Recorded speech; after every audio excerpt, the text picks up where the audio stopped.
Bien, donc bonsoir effectivement à tous. Je remercie Erwan, Endurance et puis et Physiostore de m'avoir convié et puis à parler effectivement pour ma dernière parisienne entre guillemets, puisqu'effectivement je pars pour des raisons professionnelles, effectivement pas forcément que pour des raisons fiscales comme Erwan le dit, donc sur des projets un peu plus qui aujourd'hui sont en adéquation avec ce que j'aime faire, donc voilà.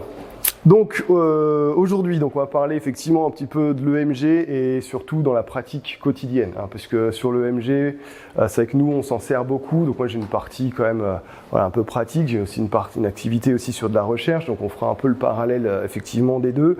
Mais l'idée c'est d'essayer de voir un petit peu comment on peut intégrer ça dans sa pratique aujourd'hui.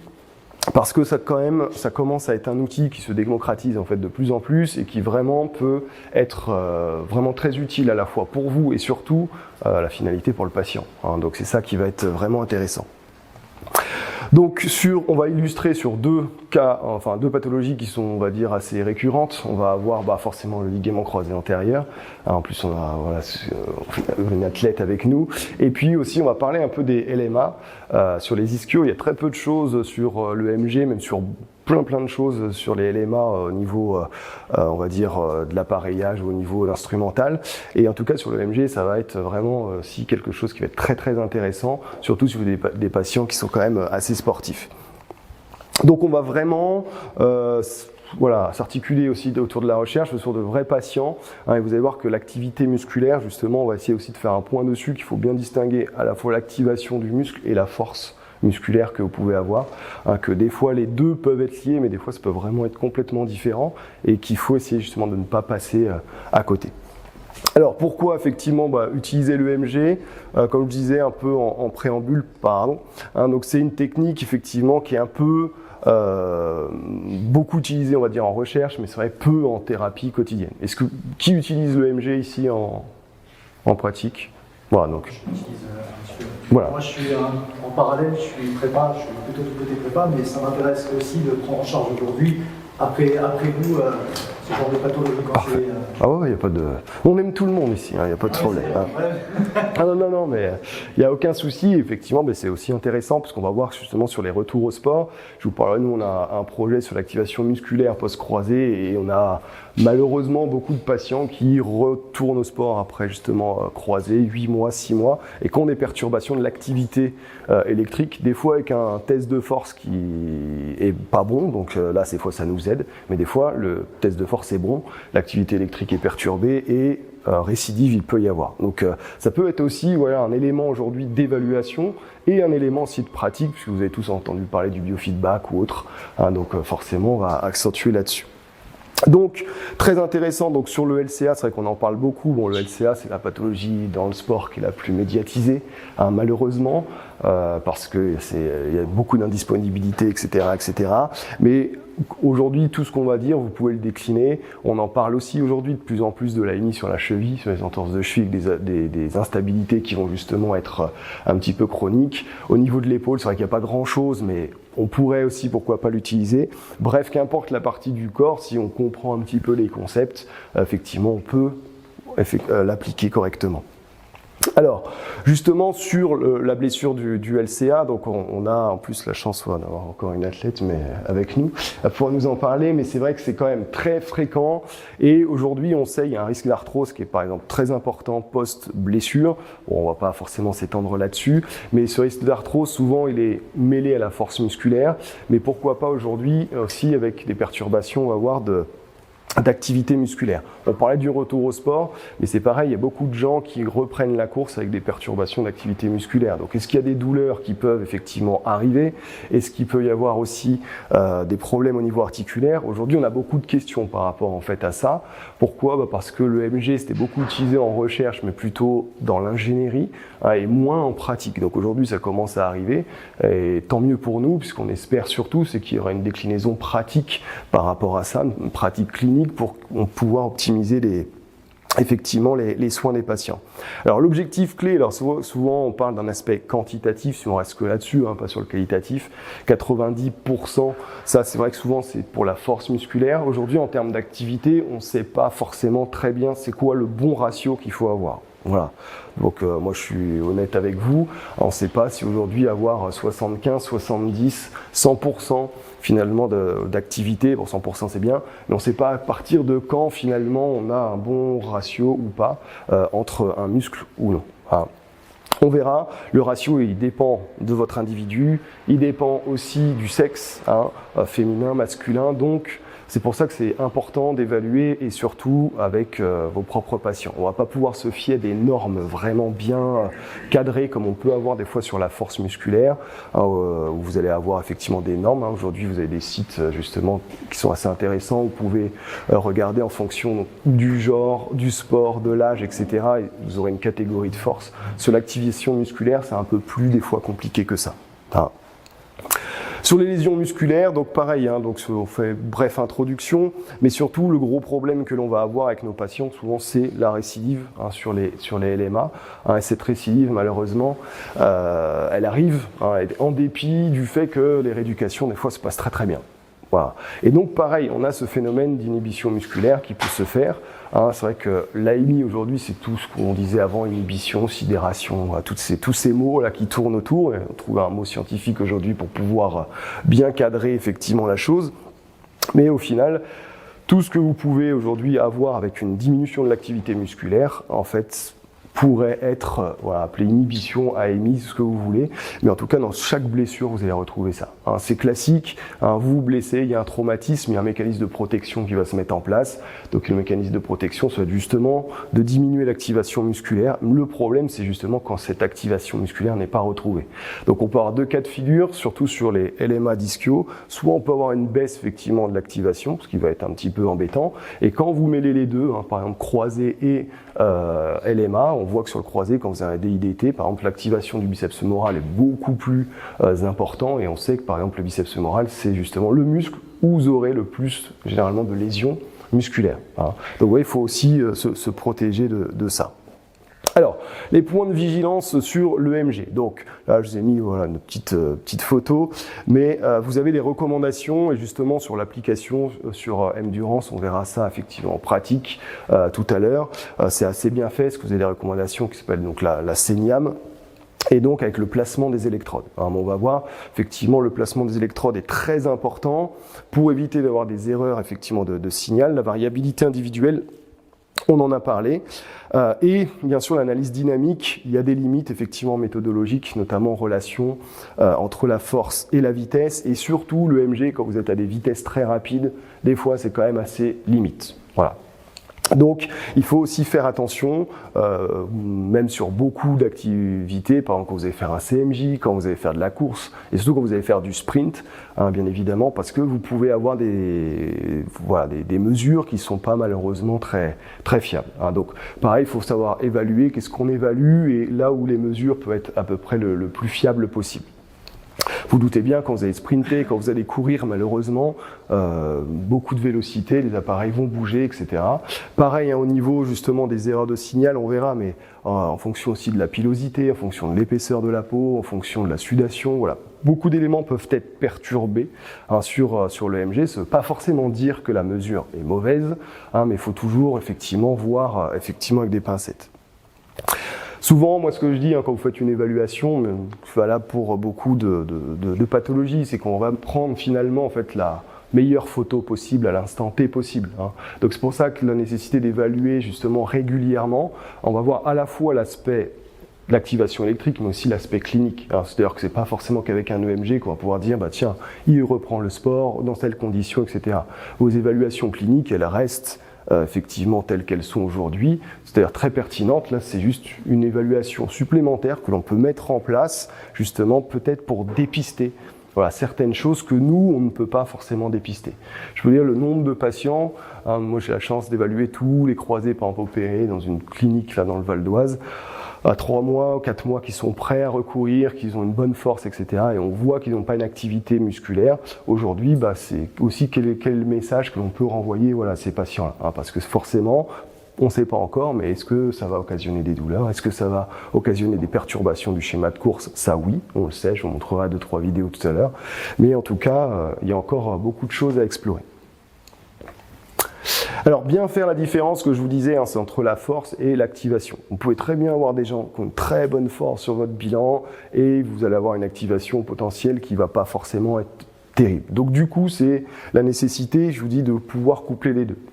Il y a un facteur déterminant dans l'activation, déjà, c'est la douleur. Alors moi, j'appelle ça la théorie de l'interrupteur, ça n'en cache que moi. Hein. Mais on voit, hein, les gens, par exemple, quand vous faites un test isocinétique, hein, si vous avez la chance d'avoir l'ISO chez vous, ou d'avoir les patients, des fois d'Erwan, qui viennent avec leur test isocinétique, pareil, des fois, vous pouvez avoir un très bon test isocinétique, et je vous dis, vous allez avoir des gens, des fois, ils ont une perturbation douloureuse sur le test ISO, et là, vous voyez une chute brutale de l'activité. Donc ça veut dire qu'effectivement, quand en tout cas, il semble avoir un stimulus douloureux qui est très important. Potentiellement, votre muscle ne travaille pas également. Hein. On parlera un peu de l'AMI justement en détail pour illustrer le LCA, mais c'est des fois la même chose. Hein. Vous avez des gens qui arrivent, sont très contents, 3 mois, 4 mois, disent ça y est, je vais recourir, etc. Et quand vous voyez des fois des tests isocinétiques qui sont catastrophiques, malheureusement, les patients, on va voir hein, ce qu'ils ressentent, etc. C'est toujours difficile, parce qu'ils vous posent toujours la question, quand vous leur expliquez, ils vous disent « mais j'ai l'impression, du coup, vous êtes en train de me dire que je vais chez le kiné, et en fait, je ne travaille pas. » Voilà, donc ça, c'est difficile de pouvoir leur répondre à ça, parce que en vérité, c'est presque oui, voilà, puisque, en fait, effectivement, je souris, j'espère que ce n'est pas le cas, hein, mais effectivement, on voit qu'il n'y a pas, les gens, on va voir, hein, mais ils ont un problème aussi dans le ressenti de la contraction musculaire, et on voit que ça pose énormément de problèmes. Donc, pensez pas que c'est parce que des fois vous avez un bon test de force que, effectivement, l'activité musculaire est bonne. Sur un test ISO, vous faites le test ISO, vous aurez un pic de force, ce pic de force, il apparaît à un angle bien précis, hein, et des fois, malheureusement, par exemple, si vous avez le max de force du quadriceps à 40 degrés, entre 0 et 30, qu'est-ce qui s'est passé? Des fois, on ne sait pas forcément, on peut aussi être entraîné par la vélocité du mouvement, et donc des fois on a vraiment des vraies surprises entre le bilan isocinétique et l'activation musculaire qu'on essaye de faire, vous verrez, en fonction des différentes catégories. Pourquoi elle est importante cette activation musculaire? Moi j'aime beaucoup ce schéma parce qu'on parle beaucoup du RFD, en préparation physique notamment, mais aussi en kiné, donc ce taux de force développé qu'on cherche à avoir notamment chez nos patients les plus sportifs, on va dire. Et en fait quand vous regardez un peu cette pyramide, on voit, c'est très simple, si vous n'êtes pas capable d'activer votre muscle, c'est-à-dire de recruter vraiment toutes les unités motrices de votre muscle, vous ne pouvez pas développer de la force musculaire, vous ne pouvez pas atteindre votre force max et donc votre RFD vous l'aurez jamais. Voilà, c'est aussi simple que ça. Moi, j'essaie d'être le plus logique et pragmatique. Des fois, ça le fait pas, mais souvent, quand même, ça marche. Et effectivement, si vous n'êtes pas capable d'activer votre muscle, et on va voir les différents niveaux qu'on peut avoir d'activation, malheureusement, le taux de force, ça va être compliqué à l'avoir, et donc, potentiellement aussi, il peut y avoir un risque de rechute, de récidive, et on va étudier effectivement certains cas. Alors, bon, ça, on l'a dit, donc ça, la nécessité des placements précis, donc ça, vous allez voir, alors bien sûr, d'une mesure à une autre, vous allez vous rapprocher le plus possible, hein. C'est sûr que quand vous enlevez les électrodes, vous les remettez d'un jour à l'autre, etc. Bon, bien évidemment, il y aura quelques erreurs, mais comme je vous dis, hein, le but, c'est d'avoir quand même le maximum d'informations, hein. Donc, sensibilité, donc je vous ai dit le mouvement ou les mauvais contacts généralement, et ça peut être effectivement influencé par des facteurs anatomiques, hein. Alors, normaliser les données, donc ça c'est plutôt lié généralement à la recherche, hein, donc sur la contraction maximale volontaire. Et comme je vous ai dit, on croise surtout les données, donc s'il y en a qui ont des dynamomètres, des plateformes de force ou autres, faut pas hésiter à croiser les données, parce que je vous dis, il y a quand même pas mal de choses, en tout cas aujourd'hui, qu'on cherche à étudier pour voir en fait ce qu'il en est. Hein. Donc comme outil de rééducation, peut-être certains l'utilisent déjà un petit peu en biofeedback. Hop. Ici, pourquoi? Parce qu'on va à la fois évaluer les déséquilibres musculaires et surtout les inhibitions motrices. Hein. Ça, n'oubliez pas, surtout l'aspect inhibition, mais ça, on va en reparler justement après. Le biofeedback, il est très très intéressant. Hein. Sur le biofeedback, c'est vrai qu'il y a très peu de données scientifiques dessus, malheureusement. Hein, mais vous allez voir souvent ce qui marche bien, hein, c'est pas beaucoup étudié, hein, c'est pas pourquoi. Hein, mais en tout cas, en rééducation, si vous l'utilisez en biofeedback, notamment sur des croisés ou même sur d'autres pathologies, généralement l'activation du quadriceps quand même marche plutôt bien. Hein. Et donc on va voir justement les exemples d'application et surtout ajuster les techniques, guider les patients, ça aussi c'est important. On va le voir, mais cette notion, moi je parle de sens global d'activation en fait musculaire, et on va voir surtout cette sensation de contraction musculaire que les patients effectivement doivent avoir. Donc il y a pas mal de techniques dont on parlera, qu'on peut coupler justement avec l'EMG et qui vont aussi permettre aux patients de conscientiser, même si ce mot n'existe pas, mais la contraction musculaire. Alors ça aussi c'est important. Il y a beaucoup de patients en fait qu'on a, même des sportifs ou autres, qui finalement savent pas comment marche leur quadriceps, savent pas comment ça se contracte. Ils disent oui, ça a l'air de marcher, mais je ressens pas, etc. Et surtout, moi souvent ce que je vois et ce que j'analyse, c'est que on a beaucoup de patients qui utilisent mal en fait aussi leurs muscles. Pourquoi ? Parce que quand vous faites un squat, c'est quand même des fois plus simple de faire contrepoids avec le tronc que d'activer correctement ses quadriceps. Quand vous faites de la presse, c'est pareil, souvent c'est plus simple quand vous arrivez au bout, de relâcher plutôt que de bien les contracter son quadriceps. Donc ça peut aussi aider à vos patients de bien se servir justement de leurs muscles jusqu'à l'extension totale, etc., etc. En tout cas dans le cadre d'un genou, ce que je connais peut-être le mieux dans la rééducation. Alors sur le croisé, c'est là effectivement où l'EMG a un peu pris son essor, puisque je vous l'ai dit, c'est la pathologie la plus, on va dire, importante. Sur la partie que je vous dis recherche, c'est ça qui est important, ce qu'il faut, nous en tout cas on essaye de travailler sur de la recherche qui décline effectivement sur la clinique. Ce qui est important de voir, et surtout quand on parle de l'AMI, on en discutait juste avant, c'est que souvent l'AMI, les gens l'associent au flessum. Donc normalement, c'est juste la face émergée de l'iceberg, c'est-à-dire que le flessum c'est ce qu'on voit, mais l'AMI c'est beaucoup plus important que ça en fait. On ne voit pas forcément les déficits qu'il peut y avoir. Donc ce qu'il faut penser, c'est que potentiellement, quand vous avez effectivement un DIDT, vous avez ce flessum, parce que vous avez surtout une hyperactivation justement des ischio-jambiers, notamment du biceps fémoral. Pour autant, c'est quand même le type d'opération qui va le moins finalement inhiber le quadriceps. Alors, le tendon quadricipital, c'est l'enfer. Si vous en avez, vous mettez aux collègues, c'est toujours mieux. Et après, vous avez le tendon rotulien, qui va vraiment désactiver votre quadriceps, et à la fin, le DIDT. Donc, en fait, c'est là où ça va être important justement de pouvoir catégoriser un petit peu et s'attendre aussi à se dire, tiens, finalement, c'est pas parce que je n'ai pas de flessum, souvent c'est ce que j'essaye de dire, que c'est pas parce que vous n'avez pas de flessum que vous n'avez pas d'AMI. Et donc ça va être hyper important à faire. Alors parmi justement les différents types d'activités, et souvent, moi je dis, c'est comme beaucoup dans le sport, si vous ratez le départ, vous ratez le reste de votre course. Il y a beaucoup de sports comme ça, surtout pour ceux qui courent.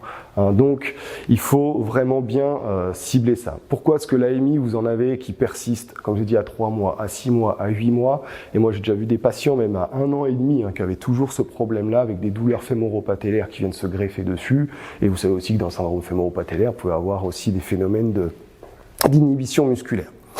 Donc, vous avez 3 niveaux un petit peu d'activation qui existent. Et c'est vrai que ça existe en fait depuis très longtemps, mais on n'en parlait que très peu. Pourquoi ? Parce que l'EMG, c'était pas quelque chose qu'on utilisait en pratique, vraiment. C'est vrai que quand vous avez entendu peut-être dans vos études parler de l'EMG, on se disait c'est pour les chercheurs, c'est pas pour les kinés, malheureusement, ou les prépas physiques. Il y a d'autres professions ici, non ? Oui ?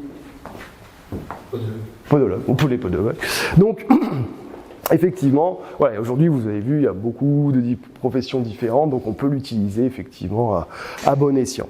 Donc vous avez l'activation minimum. Donc si on se cale vraiment sur notre problème de croisée, l'activation minimale, c'est ce que vous êtes capable, vous, mais vos patients, sont capables de faire quand ils sont sur la table. Vous leur demandez de contracter le quadriceps. Allez, on peut demander un petit lever, vous savez, jambes tendues, pour voir un petit peu ce qu'il en est, s'il y a un décalage justement ou pas.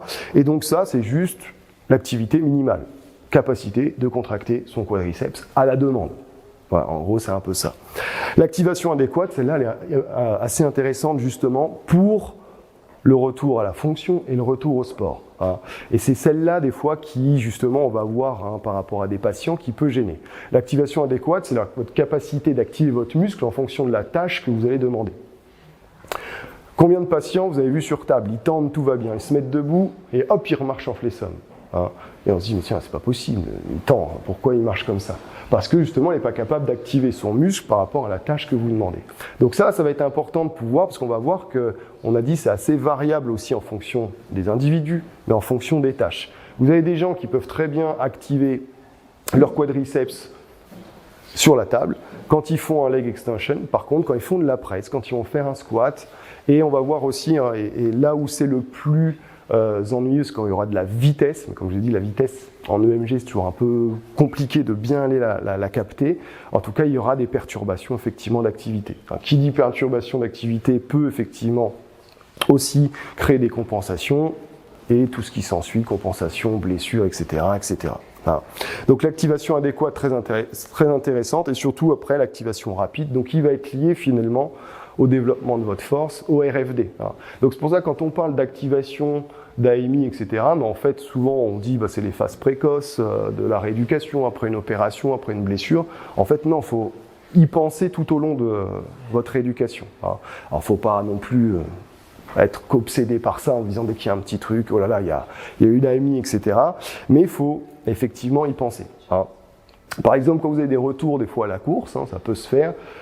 Les gens, ou quand vous chargez d'une séance à l'autre, vous pouvez avoir des genoux qui sont gonflés de manière, on va dire, pas forcément, enfin inhabituelle. Par exemple, si vous jugez que vous avez une séance qui est normale, votre genou gonfle, généralement, des fois, allez rechercher, il peut y avoir un défaut d'activation sur tel ou tel mouvement.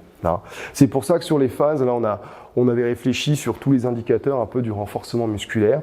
Et c'est vrai qu'aujourd'hui, l'activation musculaire, ça semble quand même assez intéressant. Hein. Ça paraît basique comme ça, mais souvent, quand vous posez la question à votre patient, là, ok, on fait cet exercice-là, alors ça travaille où hein. Lui montrez pas le quadriceps, parce qu'il va vous dire, bah oui, ça travaille. Hein, mais lui dire, ça travaille où des fois, vous avez des réponses qui sont assez, pas normales, quoi. Hein. Mais on va revenir effectivement là-dessus, juste ici. Donc souvent, sur le genou, hein, quand vous êtes appliqué au croisé, quand on interroge les gens, on retrouve ça. Donc les sensations de gonflement. Elle vous dit, j'ai le genou dans un étau, voilà, j'ai l'impression qu'il est gonflé, etc. Ça peut être le cas, ça ne peut ne pas être le cas. Les sensations un petit peu d'accrochage ou de blocage au niveau de la patella également. La douleur, ça je vous l'ai dit, hein, sur la douleur, et sur justement les tests isocinétiques, on voit, hein, les gens ils tendent, hein, c'est pas le problème, mais quand vous leur dites alors qu'est-ce que vous ressentez, ils vous disent pas je sens mon muscle, ils vous disent je sens, j'ai mal ici, là, ils vous montrent la pince comme ça, là, ils vous disent j'ai mal là. Hein. Donc, et on voit effectivement des fois que les tests sont pas très bons, et surtout le plus important et intéressant souvent c'est le manque de sensation au niveau du quadriceps. Vous avez des gens qui vous disent j'ai jamais eu de courbature du quadriceps. Pourtant, on bosse, on fait ci, on fait ça. Hein. Donc, ils vous disent, j'ai jamais eu de courbature sur le quadriceps. Il y en a des fois, ils vous le disent spontanément, ils vous disent, je travaille, mais je sens pas là. Voilà. Ils vous disent, je sens pas mon muscle. Voilà. Donc, c'est assez incroyable. Hein. Et pareil, je me souviens d'un patient, c'était assez flagrant, donc pareil, hein, c'est un croisé qui arrive, je crois qu'il était à 4 mois, un truc comme ça. Et donc, vous savez, les patients qui sont des fois un peu surmotivés, là, ils sont contents, ils viennent faire leur test. Et il me dit, ouais, je lui dis, ça travaille chez le kiné. Il me dit, ouais, il me dit à fond. Je dis, vous faites quoi de beau? Il me dit, de la presse. Et je dis, alors ça bosse. Il me dit, la fesse, les ischios. Voilà. Et après, je dis, vous faites quoi d'autre? Il me dit, je saute. Et je dis, alors, ça bosse le saut? Il me dit, la fesse, les ischios. Voilà. Et on a fait pareil, test ISO, test EMG, et son quadriceps, il était rincé. Voilà. Donc, cette sensation, elle est assez intéressante et on verra, il y a une thérapie, vous connaissez souvent, sûrement, mais tout ce qui est BFR, par exemple, hein, restriction du flux sanguin en français, aide bien justement à la fois à activer. Hein, alors il y a très peu de choses dessus, mais en pratique on voit quand même des choses assez formidables grâce au BFR, et surtout dans la capacité à ressentir son muscle, parce que vous avez tous fait, je pense, un peu d'activité physique quand même dans votre vie, vous ressentez bien vos muscles quand ils sont congestionnés. Le BFR il a aussi cette possibilité-là. Donc ce que je vous disais sur les facteurs un peu de renforcement musculaire après chirurgie du genou, alors que ce soit un croisé, une PTG, ce que vous voulez, hein, mais à mon sens, il est important toujours de poser la question à votre patient, voilà, où est-ce que vous sentez que ça travaille? Voilà, c'est hyper important parce qu'on s'est rendu compte qu'en fonction des tâches que les gens vont faire, malheureusement, on ne va pas avoir la même activation d'un exercice à l'autre. Voilà. Et donc souvent, les gens potentiellement peuvent faire du leg extension et vous dire bien sûr il n'y a pas de problème, je sens bien mon quadriceps, mais sur un squat, potentiellement il risque de compenser, hein, ou d'activer d'autres muscles. Hein. Pourquoi? Parce que aussi quand vous avez ce phénomène d'AMI, vous avez des fois les schémas un peu neuromoteurs qui sont perturbés. Vous voyez bien des fois vous demandez des gens tendez la jambe, pareil ils font de la fesse, de l'ischio pour tendre la jambe. Donc c'est des schémas potentiellement qui peuvent aussi parfois revenir. Hein.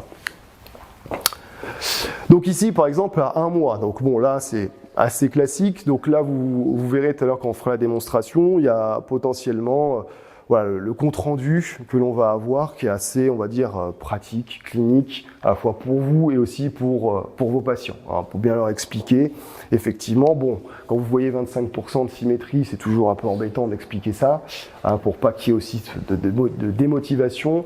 Mais bon, rassurez-vous, quand vous avez 25% généralement de symétrie, bon, le patient, généralement, un petit flessum, voilà, petit affectif, hein, bien sûr, mais parce que des fois, ça peut être plus important que ça.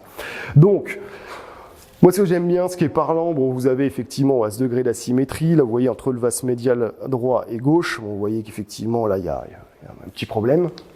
Et après, ça, on pourra effectivement en reparler aussi. Donc là, c'est vraiment l'activation de votre muscle. Alors bien sûr, c'est dépendant aussi de votre patient. Si votre patient contracte pas, s'il veut pas se donner, bon, bah forcément, vous n'allez pas avoir des choses incroyables.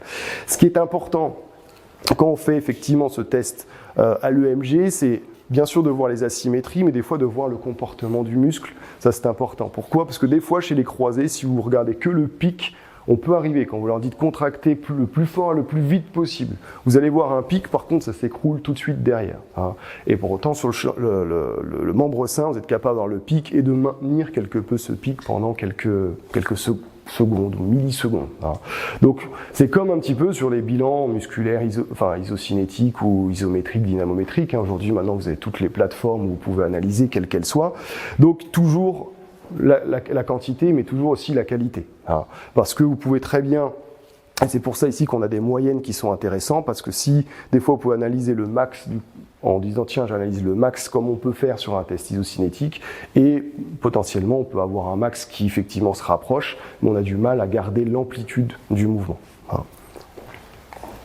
Donc, nous, ce qu'on voit alors ici chez ces patients-là, hein, c'est que souvent, en plus, ceux qui vont avoir des perturbations au niveau de l'activité du quadriceps, c'est souvent ceux qui vont être amenés justement aussi à se distendre. Hein. D'où l'intérêt hein, d'avoir aussi voilà, un volume d'entraînement chez les croisés, de pouvoir renforcer le quadriceps aussi de manière précoce, avec tous les débats bien sûr qu'il peut encore y avoir, même si normalement il ne devrait plus y en avoir. Mais en tout cas, souvent chez les patients, hein, on voit alors chez ce patient-là, vous voyez qu'on va demander de contracter, bah, au niveau du vaste médial, hein, il ne se passe pas grand-chose. Ici, hein, et donc effectivement c'est le même patient, on voit donc il n'y a pas une distension énorme, mais quand même hein, les courbes normalement sont les plus proches et les plus parallèles possibles, mais on voit en tout cas que les gens qui ont tendance à être inhibés au niveau du quadriceps quand ils ont reconstruit du LCA, ils ont quand même tendance à distendre un petit peu leur plastie. Hein. D'où l'intérêt aussi, hein, pour sauvegarder l'intégrité du genou, comme on l'a dit, hein, plus vous êtes fort, moins vous développez de symptômes généralement arthrosiques, hein, je parle bien du symptôme lié justement à l'arthrose, plus vous pouvez pérenniser votre retour au sport, mais surtout, en fait, vous allez aussi sauvegarder votre plastie. Ouais, donc ça, c'est aussi assez intéressant. Hop. Ah, c'est bon. Donc, retour, pareil. Ici, quand vous regardez, voilà le retour à la course. Donc, on a effectivement ici un patient qui va potentiellement recourir. Et donc là, le problème, vous voyez, c'est pas forcément au niveau de son vaste médial. Donc, non, donc ça va, on est sauvé. Hein, mais surtout, vous voyez, par rapport au vaste latéral. Donc, vous voyez, vous pouvez aussi, tout ce qui est déséquilibre neuromoteur, hein, on peut essayer aussi de le calculer. Et donc, ce qui peut être intéressant, justement, c'est les patients. Parce que souvent, on a tendance à stigmatiser le pauvre vaste médial. Bon, c'est vrai que c'est quand même lui souvent le coupable. Hein. Mais potentiellement, là, vous pouvez avoir un vaste médial, un vaste latéral qui ne va pas. Hein. Pareil, hein, au moment du retour à la course, généralement, je vous montrerai, mais on a aussi une activité des gastrocnémiens qui va être perturbée. Pourquoi ? Parce que si on vous enlève le semi-tendineux, potentiellement, il va y avoir aussi des compensations. On a parlé du biceps fémoral juste avant, mais les gastrocnémiens vont jouer un gros rôle aussi pour suppléer le semi-tendineux, notamment dans la flexion de genou. Hein. Ça, on le voit à la course, on le voit sur des tests pareil, isocinétiques de force, etc. Hein. Donc vous voyez, même à 3 mois, quand les gens vont bien, lorsque les gens tendent, lorsque les gens sautent, et d'où l'intérêt généralement de pouvoir dépister ça pour ensuite essayer d'optimiser la rééducation du mieux possible. Hein.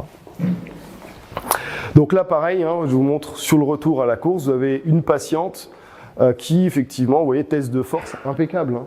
Voilà, quand vous êtes à 3 mois, vous avez effectivement 19% d'écart sur le quadriceps, 14% sur les ischio-jambiers, vous avez une force quand même qui est à 2,5 Nm par kilo, c'est quand même pas mal à 3 mois.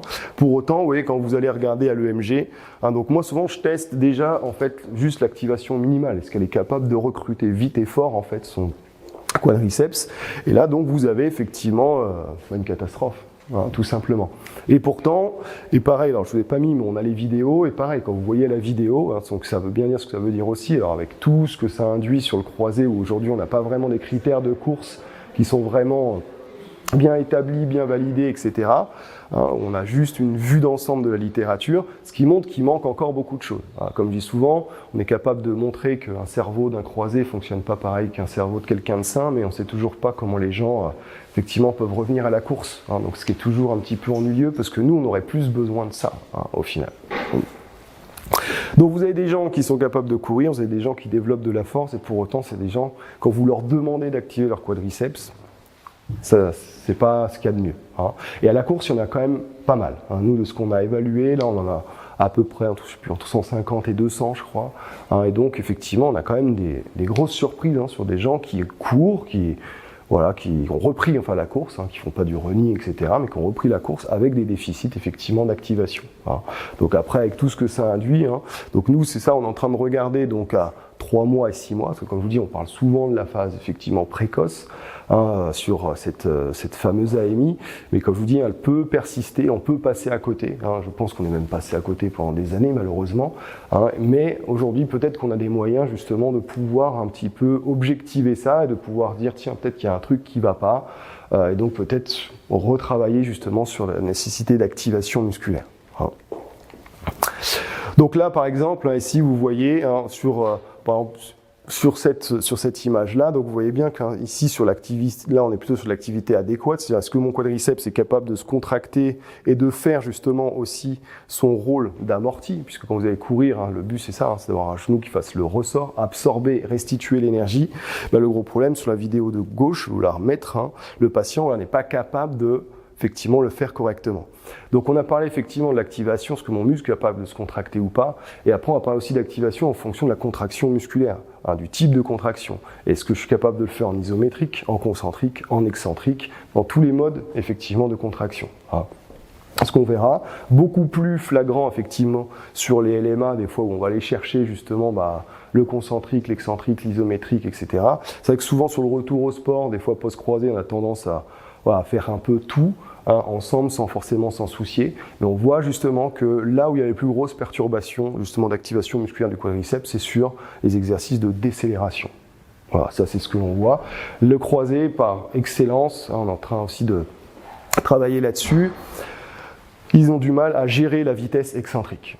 Voilà, ça c'est souvent ça. Ils peuvent faire un squat, il n'y a pas de problème. Tout va bien, quand vous leur demandez un CMJ, hop, ils descendent vite et ils doivent repousser. La descente rapide est très très mal gérée.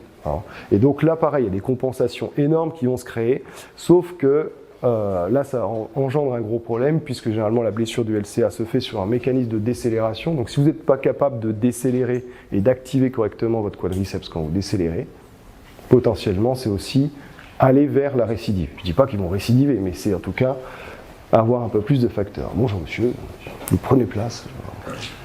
Sur les places de devant qui restent, c'est normal. Et donc là, je vous montre pareil, un cas clinique, donc 8 mois. Donc ça, c'est un joueur effectivement sous contrat, professionnel. On parlait avec Erwan effectivement tout à l'heure. Donc déjà, vous voyez, donc il a 8 mois de son croisé. Donc moi, je suis pas tous les patients que j'évalue, mais lui particulièrement, il avait attiré l'attention puisqu'il avait fait, on dira pas où, mais en tout cas dans les endroits les populaires de la rééducation en France. Donc il vient pour son test de reprise. Donc je fais un test isocinétique, vous voyez, il y a déjà 53% d'écart entre les deux jambes. Des fois vous avez vraiment des tests qui c'est abyssal, c'est-à-dire que les gens s'arrachent, parce que vous avez aussi les gens qui font un test ISO parce qu'il faut faire le test ISO, mais quand vous avez des gens qui s'arrachent et que vous voyez des moins 66, moins 70, moins 88, c'est mon record, pas perso, bien sûr, les patients. Et donc là 53, donc effectivement on va on alerte. Hein. Mais il y a des vraies catastrophes, hein, je peux vous citer des exemples. Et quand vous faites l'activation musculaire, vous voyez, il y a quand même 78% de symétrie, donc justement, vous voyez, avec un gros problème effectivement sur le vaste médial droit. Et grâce aux réseaux sociaux, j'ai pu voir qu'à son premier match, il avait récidivé. Voilà, donc vous voyez, alors je ne dis pas que tous les patients, ça va être ça, hein, mais là c'est la mauvaise histoire. Hein. On a pareil une jeune fille, une fois de 17 ans, qui avait moins 66%, voilà, 8 mois, mais le coach il voulait à tout prix qu'elle reprenne, elle a tenu 10 minutes à l'entraînement. Hein. Donc c'est des histoires un peu tristes, hein, parce que après c'est une fois, 2 fois, je veux pas, voilà, hein, mais... Bon, très bien. Ah. Mais c'est pour ça que non, mais ça va être, c'est très important parce qu'après il y a des catastrophes. Hein, quand vous arrivez des fois voilà, vous avez 17 ans, vous êtes déjà à votre deuxième croisée. Bon, l'espoir de devenir quand même, voilà, une athlète de haut rang quand même diminue de plus en plus. Hein, donc voilà, c'est toujours un petit peu triste. Et donc, il faut bien faire attention à ça. Et pareil. Quand on a commencé à faire des bilans EMG, on a eu un patient, il avait fait une récidive, donc, mais controlatérale. Et en fait, à 1 mois, il avait une meilleure activation de son quadriceps opéré, hein, que du côté controlatéral. Et donc, pareil, est-ce que, voilà, je ne dis pas qu'il y a des liens, etc., parce qu'aujourd'hui, pas forcément, mais on peut se poser la question. Voilà, de se dire effectivement si ce patient a potentiellement repris qu'un quadriceps, en tout cas qui n'était pas forcément activé, potentiellement ça peut lui occasionner effectivement sa récidive du côté controlatéral. Donc sur le BFR, hein, pareil, donc on voit justement il y avait le débat charge lourde, charge légère. Bon, nous on a fait une étude préliminaire qui montrait qu'effectivement voilà, sur la charge lourde ça activait effectivement mieux. Le problème, c'est quand on est en phase précoce, on ne peut pas forcément mettre de charge lourde. Hein. Donc, il faut toujours remettre dans le contexte, hein, parce que souvent les gens disent « Ah bah oui, vous avez vu, ça y est, ils ont montré ça. » Oui, mais le contexte de quand vous travaillez, il est important. Hein, et donc, c'est vrai que sur le BFR, ce qui est intéressant, je vous dis, hein, ça active quand même vraiment bien le muscle.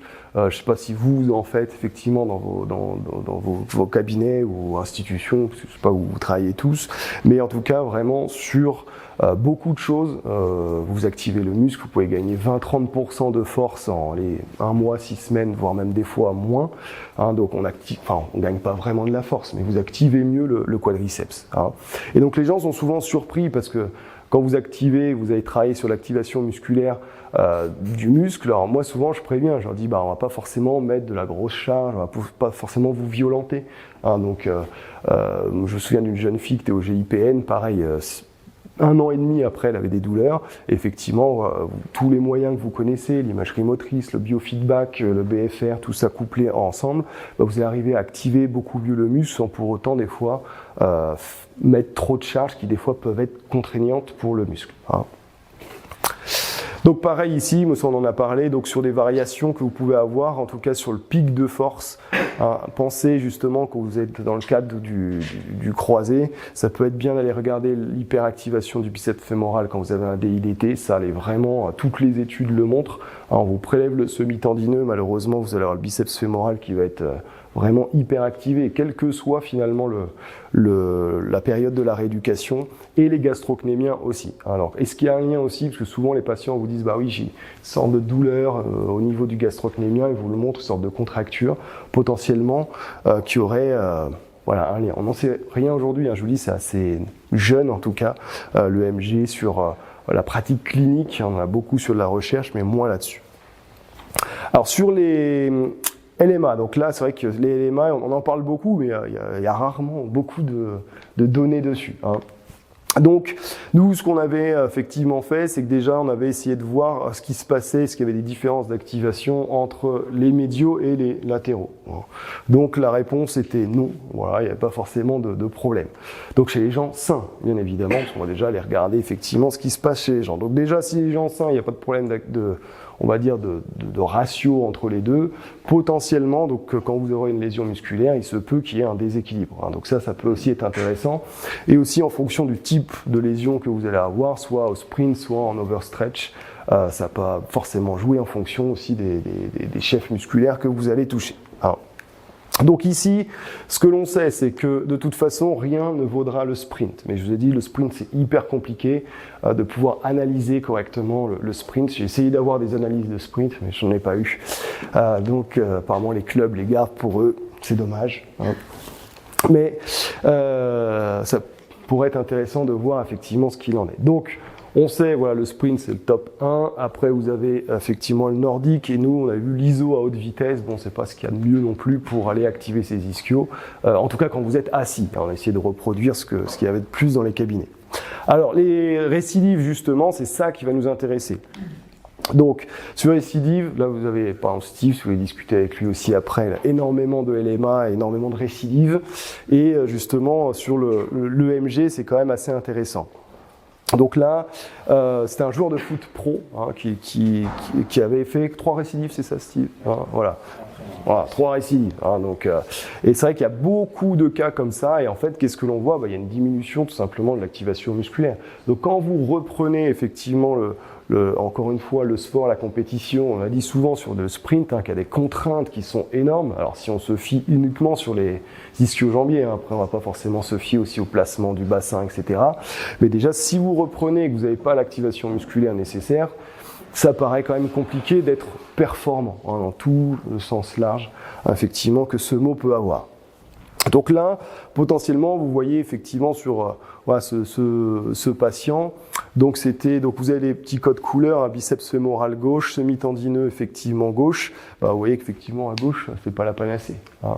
Donc forcément, les gens reprennent récidive, et on se dit, on ne comprend pas forcément, parce que c'est ça en fait, on s'interroge, on se dit pourtant on a fait du renfort, pourtant on a fait du sprint, pourtant on a fait ci, on a fait ça, et là, effectivement, après quand vous faites des activations musculaires, vous dites tiens, effectivement, il y a un truc qui cloche. Hein. Et donc c'est là où c'est des fois difficile, parce que le patient va pas vous dire salut, je pense que j'ai une perte d'activation musculaire. Hein, c'est à nous d'aller effectivement la rechercher quand il y a quelque chose. Alors le problème c'est qu'aujourd'hui on vient juste la rechercher quand il y a un truc qui cloche. Donc l'idée serait potentiellement d'aller la rechercher avant pour éviter justement tous ces problèmes de récidive que l'on peut avoir. Hein. Donc là, vous avez un pont fessier. Là, chez le même patient, vous avez un leg curl. Ah, donc, sur ce leg curl, pareil, on va revoir encore des asymétries qui vont être énormes, que ce soit, alors pas forcément là sur le biceps gauche, mais en tout cas par rapport à la chambre contralatérale, qui vont être importantes. Et vous voyez, c'est pas les mêmes que précédemment. Hein, on n'a pas du tout le même niveau d'asymétrie. Donc c'est pour ça que je dis en fonction de l'activité, ça va être hyper important. Hein, l'idée, ce sera bien évidemment d'avoir des dispositifs assez fiable par la suite pour évaluer le sprint. Hein. Mais aujourd'hui, en tout cas, à ma connaissance, même si Endurance fait beaucoup de bon travail, mais tous ceux que j'ai pu interroger me disaient que sur le sprint, le MG, c'est trop compliqué, ça va trop vite, hein, surtout sur la contraction musculaire, les ischio-jambiers, c'est quand même hyper performant. Donc là, pareil, hein, alors c'est pas le même, c'est un autre joueur ici. Donc là, vous voyez, vous avez un leg curl et pareil, là, vous allez avoir un deadlift. Ouais, pareil, donc vous faites un leg curl, si vous évaluez sur le leg curl, vous dites, tout va bien. Hein, ce joueur impeccable, il n'y a aucun souci. Par contre, voilà, quand vous allez faire un deadlift, là, vous voyez, plus rien ne va. Hein. Là, vous êtes sur du concentrique, là, vous allez être sur de l'excentrique. Donc, avec le type d'exercice, la modalité de contraction va aussi jouer sur, justement, l'activation musculaire. C'est pour ça que sur cette activité, comme je dis, la plus adéquate, entre guillemets, hein, c'est vraiment important d'aller essayer de tester tout type de contraction musculaire, tout type d'exercice, pour voir si effectivement il y a des perturbations ou pas d'activation musculaire en fonction du patient, de l'exercice, du sport aussi que les gens font. Donc ça, on va le voir effectivement après. Donc juste, hein, donc c'est en conclusion avant le test, comme ça on aura fait une petite heure pratique, une heure effectivement théorique. Donc ça semble pour le moment en tout cas être un outil précieux, mais effectivement utilisé en rééducation. C'est normal, c'est novateur, il faut aussi que ça fasse ses preuves, etc., etc. Alors, on peut analyser et optimiser, donc là, c'est l'activation musculaire. Hein. Comme je vous ai dit, il faut bien distinguer l'activation, il faut bien distinguer la force musculaire, qui sont deux choses effectivement différentes. Hein.